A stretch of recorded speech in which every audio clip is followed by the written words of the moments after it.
श्री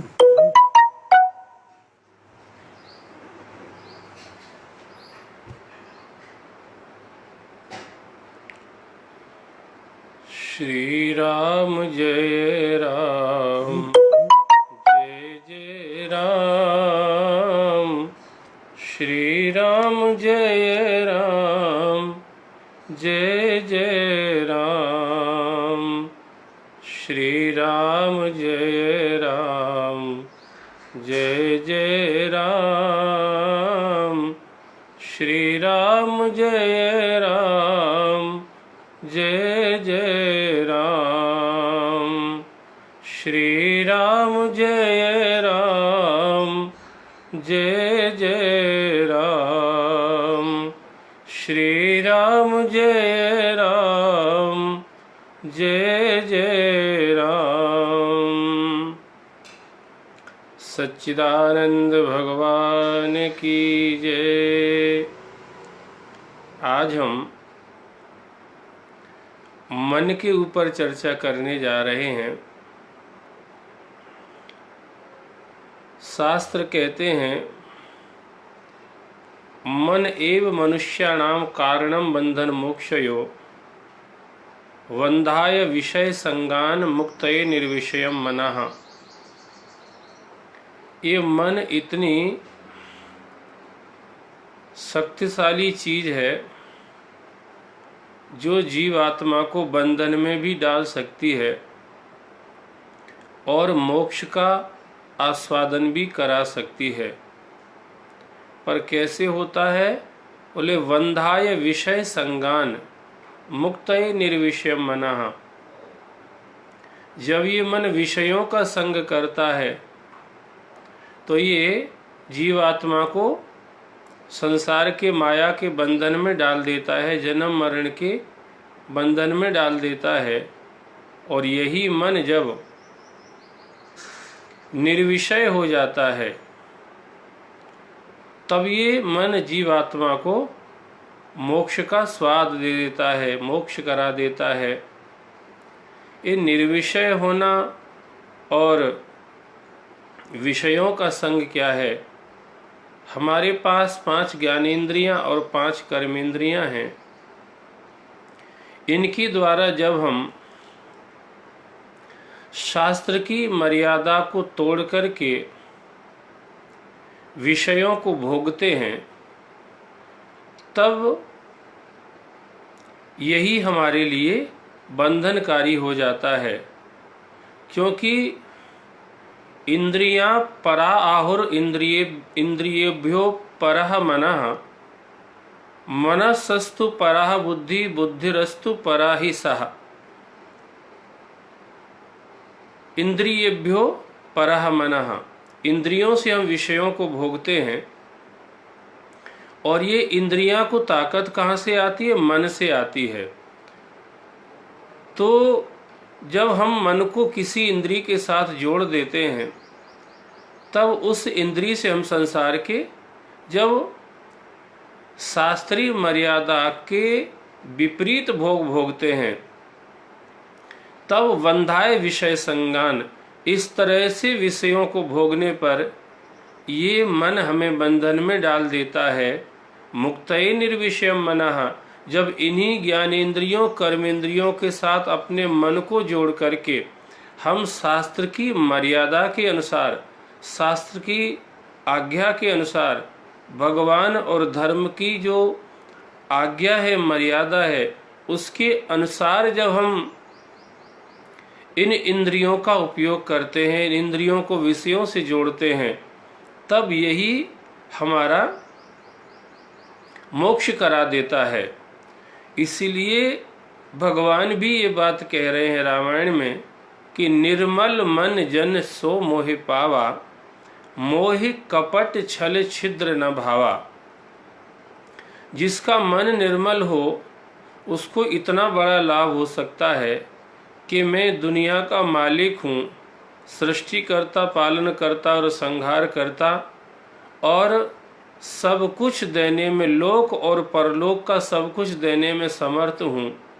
मैं ही उसके बस में हो जाता हूँ जो अपने मन को निर्मल कर लेता है। निर्मल करने का मतलब ये बिल्कुल भी नहीं है कि मन को बांध के डाल दिया जाए।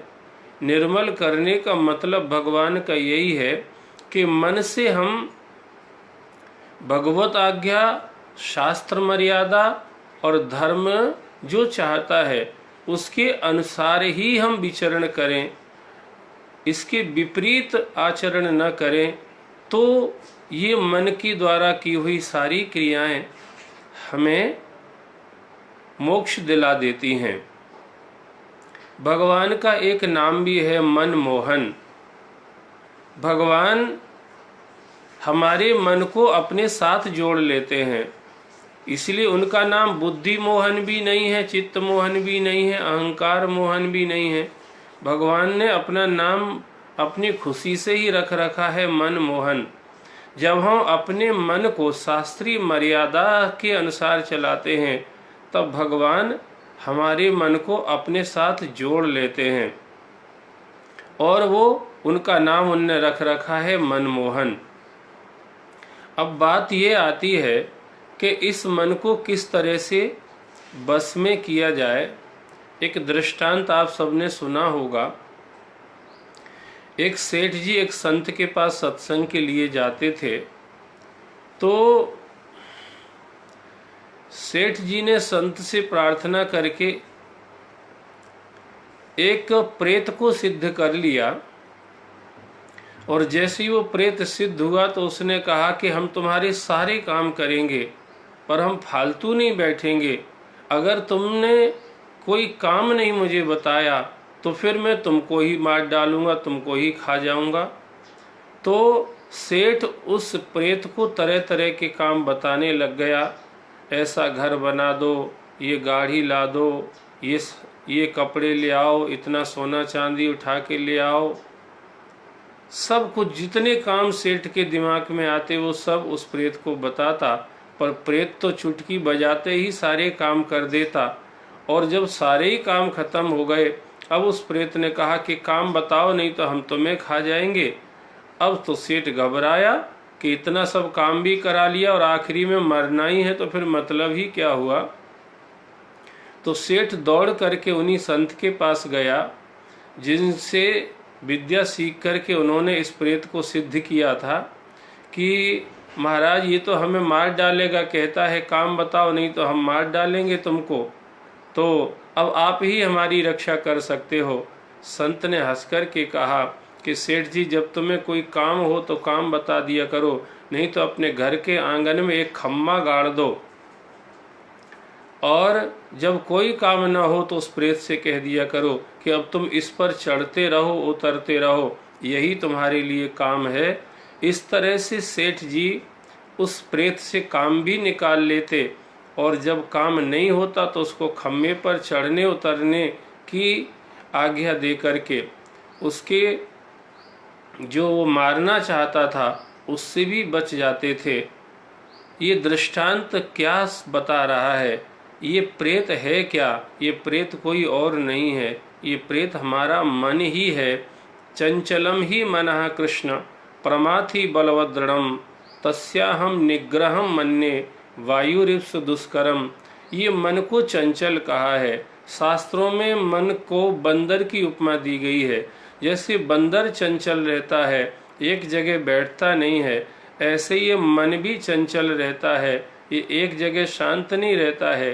कई लोग कई वर्षों से ध्यान कर रहे हैं, पर 15-15, 20-20 साल के बाद भी उनकी शिकायत वो की वही बनी हुई है कि महाराज क्या करें, जब हम ध्यान लगाने बैठते हैं, जप करने बैठते हैं, सिमरन करने बैठते हैं, तो हमारा मन इधर उधर भागता है। तो क्या किया जाए? ये जो यहाँ पर वो संत ने बताया कि भैया जब तुम्हारा कोई काम ना हो तो फिर इस मन को उस खम्भे पे चढ़ने उतरने का कह दो। ऐसे ही हमको समझना चाहिए, इस मन को भी अगर हमें कोई ऐसा काम देना है जो हमारा नुकसान न करे तो एक खम्बा है। खम्बा का मतलब है आधार, आधार का मतलब है आश्रय। जो सभी का आश्रय है वो खम्बा कौन है? वो भगवान ही है। इस मन को भगवान से जोड़ दिया जाए, भगवान की क्रियाकलापों से जोड़ दिया जाए, तो फिर ये मन उधर लग जाता है। और मुझे ये लगता है भगवान के साथ मन को जोड़ने का अगर कोई सबल साधन है तो साधना से ज़्यादा सेवा है।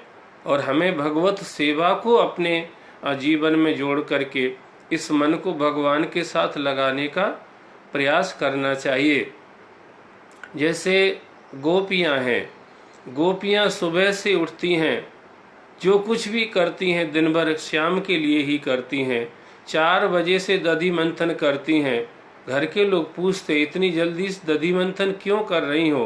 बोले श्याम सुंदर आएंगे, उसके पहले घर में मक्खन तैयार होना चाहिए, कहीं वो खाली ना चले जाए। तो दिन भर जो भी गोपियां करती हैं वो कृष्ण की प्रसन्नता के लिए करती हैं। इसलिए कृष्ण ने उनके मन को अपने साथ जोड़ लिया। और जब उद्धव गोपियों को समझाने के लिए गए तो गोपियां ये बात कह रही थी कि उद्धव मन न भये 10-20, एक हतो सो गयो श्याम संग, को आराधे ईस, इंद्रिय शिथिल भई केशव बिन, ज्यों देही बिन शीस, आशा लाग रहत तन श्वासा, जीवह कोट बरीस, तुम तो सखा श्याम सुंदर के, सकल जोग के ईस, और सूर हमारे नंद नंदन बिन, और नहीं जगदीश, ऊधो मन न भय 10-20। जब हम अपने मन को भगवान की सेवा में लगा देते, इसलिए हनुमान जी महाराज को आप देखिए, विद्यावान गुणी अति चातुर, राम काज करवे को आतुर, हनुमान तही परसा कर पुन कीन प्रणाम, और राम काज कीने बिन मोय कहाँ विश्राम। वो अपने मन को भगवान की सेवा में लगा के रखते हैं। और ये बात मैं कई वर्षों से सत्संग में कहता चला आ रहा हूँ कि साधना से ज़्यादा सेवा पे जोर दीजिए, जिससे अगर सेवा तुम्हारी ठीक से होने लगी तो फिर तुम्हारी साधना भी ठीक हो जाएगी। और इन दोनों में अगर हम सिद्धि पाना चाहते हैं तो सत्संग का आश्रय लें। जैसे गोपियाँ कहती हैं, श्याम तन श्याम मन, श्याम है हमारो धन, 8 याम ऊधो हमें श्याम ही सो काम है, श्याम ही श्याम जिए श्याम बिन नाही तिये, आधे किसी लाकरी आधार श्याम नाम है, श्याम मति श्याम गति श्याम ही है प्राणपति, श्याम सुखदाई सो भलाई शोभा धाम है, ऊधो तुम भय बोरे, पाती लेके आए दौरे, जोग कहाँ राखें यहाँ रोम रोम श्याम है। तो सुन गोपिन के बैन, नेम उद्धव के भूले, और गावत गुण गोपाल, फिरत कुंजन में फूले, खिन गोपिन के पग परे, धन्य सोई है नेम, धाय धाय द्रुम भेंटही, और ऊधो छाके प्रेम। कहावत है मन के हारे हार है और मन के जीते जीत। तो इस मन को कैसे जीता जाए? एक ही रास्ता है, इसको मोहन से मिला दिया जाए तो ये मन हमें संसार के बंधन से निकाल करके और भगवत रस का जो स्वाद है, वो जो परमानंद है, वो जो परम सुख परम शांति है, वो जो परम मोक्ष परम धाम का स्थान है, वो जो परम तत्व परमात्मा है, सच्चिदानंद रूपाय विशुद्धपत्यादि हेतुवे तापत्रय विनाशाय श्री कृष्णाय वयम नमः, उसमें ये प्रवेश करा सकता है। इतनी सामर्थ्य इस मन की है। इसलिए अपने मन को भगवान से जोड़ने का प्रयास कीजिए। सुनते रहिए। बहुत बहुत धन्यवाद। हमारा फेसबुक पेज है प्रवचन महेश गुरुजी, आप उसके साथ जुड़िएगा, उसको लाइक कीजिए, शेयर कीजिए। हमारा यूट्यूब चैनल है प्रवचन महेश गुरुजी, वहाँ पर आपको बहुत कुछ सुनने को मिल सकता है। आप हमारे यूट्यूब चैनल से जुड़िए और उसको भी लाइक कीजिए, सब्सक्राइब कीजिए, शेयर कीजिए, जिससे ज़्यादा से ज़्यादा लोगों को ये संक्षिप्त सत्संग का बड़ा लाभ प्राप्त हो सके। धन्यवाद।